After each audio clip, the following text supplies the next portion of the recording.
de pirtûkek dikare milletekî biafirîne ku ji bo me Kurdan ew pirtûk Memûzîna Ehmedê Xanî ye. Hevalên Rojhilatê Kurdistanê ji ber ku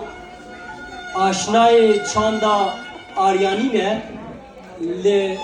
İranê hûn dizanin Faris qedrê berhemên xwe digirin dehemî civat û civînên xwe de Dîwana Hafizê Şîrazî yan jî Firdewsî datînin ber xwe û rêza wan digirin. Rastî bo me Kurdan mixabiniye ku em gelek caran Ehmedê Xanî û Memûzînê ji bîr dikin lê ji bo me weke pirtûkeke pîroz e ji ber ku